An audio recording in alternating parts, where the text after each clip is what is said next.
आप सुन रहे हैं एसके म्यूजिक स्टूडियो गांव की प्रस्तुति।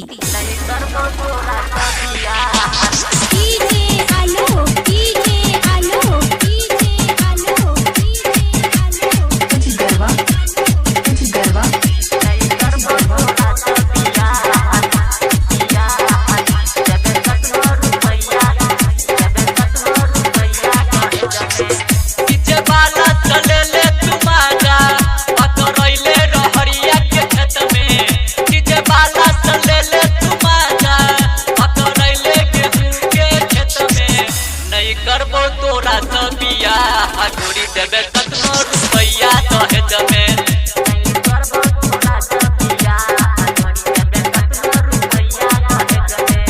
डीजे वाला से ले ले तू माजा पकड़ैले रहरिया के खेत में।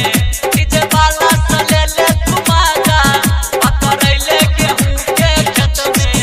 नहीं करबो तोरा से बियाह गोरी देवे कतनो रुपैया दहेज में। गोरी देवे कतनो रुपैया दहेज में।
खिड़की तोहर खुलल देखलियो खुलल दुनू गाल गे।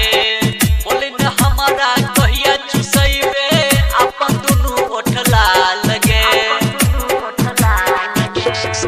खिड़की तोहर खुलल देखलियो खुलल दुनू गाल गे। बोले न हमारा कहिया चुसैबे अपन दुनू ओठला लगे।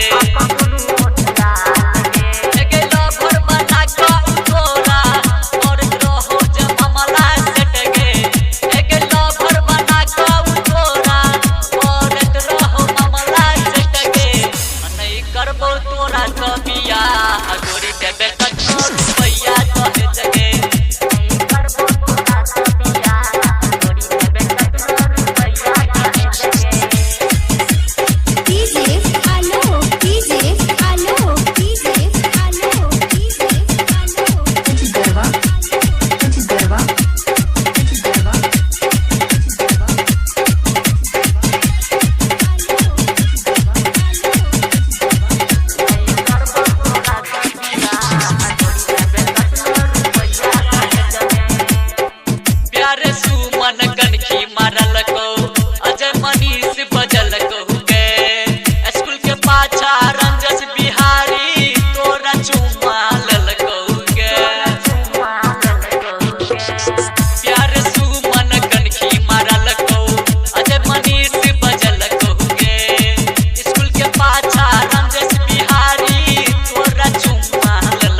बिया जोड़ी देबे